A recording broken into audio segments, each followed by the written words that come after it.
God, are you kidding me? दरअसल monsoon season के शुरू होने के साथ ही उत्तर प्रदेश और बिहार समेत कई राज्यों से आसमानी बिजली की चपेट में आकर लोगों के मरने की खबरें भी आने लगी है।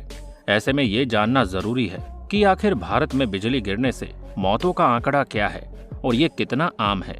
इसके अलावा आखिर आसमानी बिजली किसी व्यक्ति की जान कैसे ले लेती है, क्या इससे बचने का कोई तरीका है? इन सभी बातों को जानेंगे आज की हमारी इस वीडियो में कि आखिर बिजली गिरने से कैसे बचा जा सकता है और बिजली गिरने का संकेत क्या है।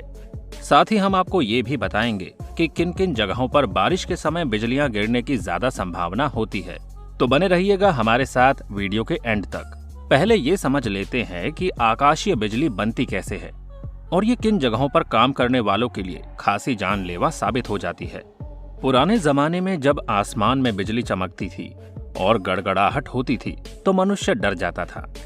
वो मानता था कि ईश्वर उनसे नाराज हो गया है, अब उसके ऊपर कहर टूटने वाला है। बिहार में बीते दिन बिजली गिरने से 17 लोगों की मौत हो गई।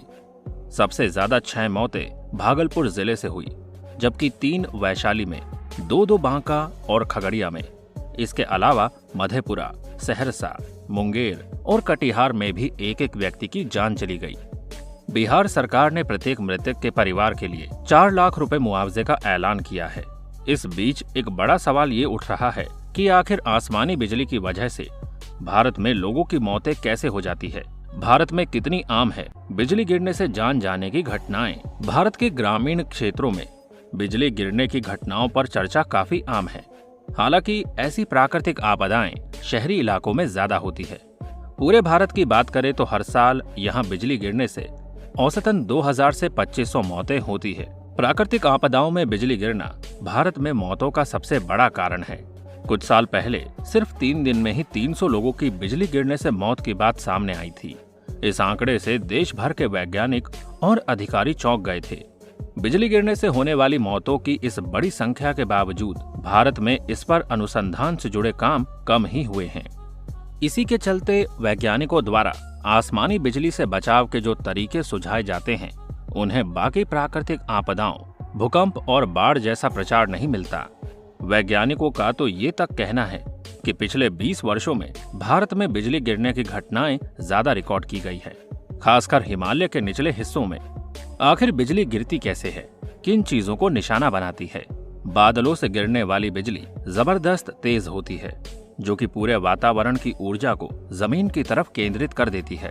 आसान भाषा में समझे तो बिजली गिरने की प्रक्रिया तब होती है जब बादल की निचली परत और मध्य परत के बीच विद्युत विभवांतर ज्यादा हो जाता है।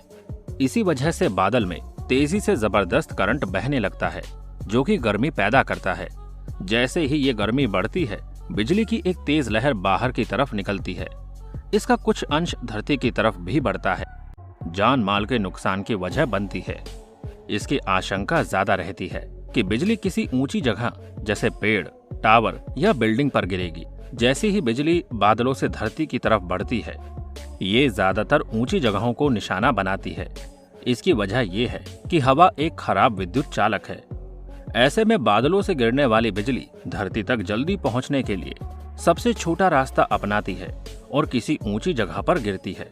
बिजली गिरे तो कैसे करे खुद का बचाव? ऐसे बहुत कम ही मामले सामने आए हैं जब आसमानी बिजली ने सीधे किसी व्यक्ति को निशाना बनाया हो, लेकिन ऐसी घटनाएं हमेशा जानलेवा ही साबित होती है। बिजली गिरने से लोगों की मौत अधिकतर इसलिए होती है क्योंकि धरती से टकराने के बाद भी ऊर्जा जमीन में एक बड़े इलाके में फैल जाती है। इस इलाके में जितने लोग मौजूद होते हैं, उन्हें बिजली के जोरदार झटके लगते हैं। मॉनसून के दौरान ये स्थिति और घातक हो जाती है क्योंकि इस मौसम में बारिश की वजह से अधिकतर जमीन गीली रहती है।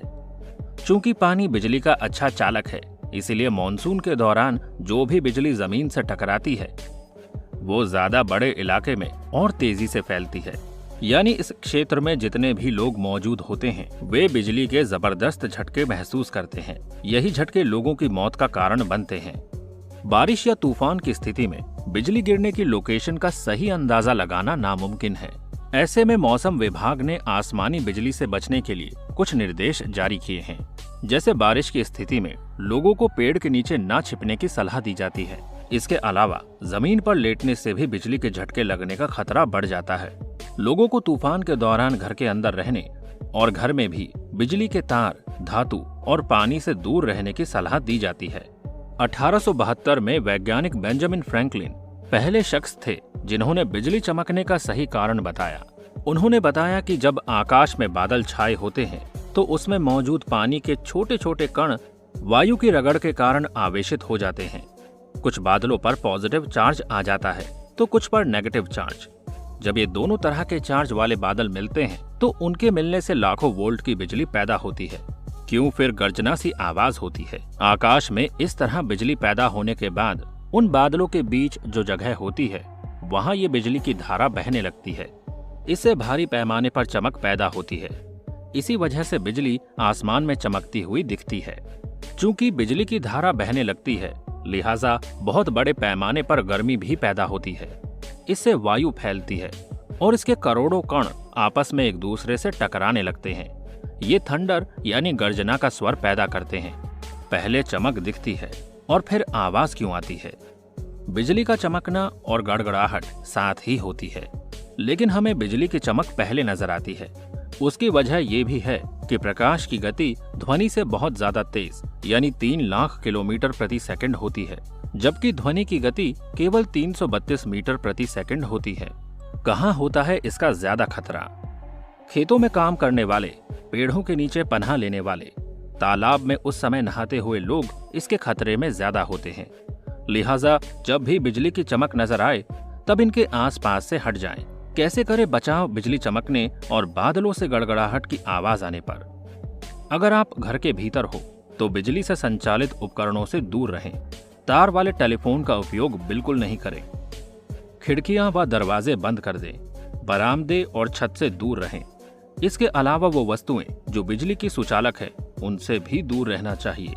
धातु से बने पाइप, नल, फव्वारा, वॉश बेसिन आदि के संपर्क से दूर रहना चाहिए। यदि आकाशीय बिजली चमक रही है, आपके सिर के बाल खड़े हो जाएं, त्वचा में झुरझुरी होने लगे तो फौरन नीचे झुककर कान बंद कर लें। ये इस बात का संकेत है कि आपके आसपास बिजली गिरने वाली है। अगर गिरी बिजली का आघात हुआ हो तो बिजली का झटका लगने पर जरूरत के अनुसार व्यक्ति को CPR, कार्डियोपल्मोनरी रेसिटेंशन यानी कृत्रिम सांस देनी चाहिए। तुरंत प्राथमिक चिकित्सा देने की व्यवस्था करें। कब ज्यादा गिरती है बिजली? 2019-20 की वार्षिक रिपोर्ट के अनुसार बिजली गिरने से सबसे ज्यादा मौत 25 से 31 जुलाई के बीच दर्ज की गई है। इस दौरान भारत में 4 लाख से ज्यादा बार बिजली गिरने की घटना दर्ज हुई है। भारत के उत्तर पूर्वी राज्य और छोटा नागपुर पठार का इलाका बिजली गिरने के मामले में हॉटस्पॉट रहता आया है। तो दोस्तों, उम्मीद करते हैं कि आपको हमारी ये वीडियो पसंद आई होगी। वैसे आप क्या कहना चाहेंगे इस बारे में? अपनी राय हमारे साथ जरूर शेयर कीजिएगा। तो मिलते हैं आपसे अगली वीडियो में। तब तक अपना ध्यान रखिए। Bye bye.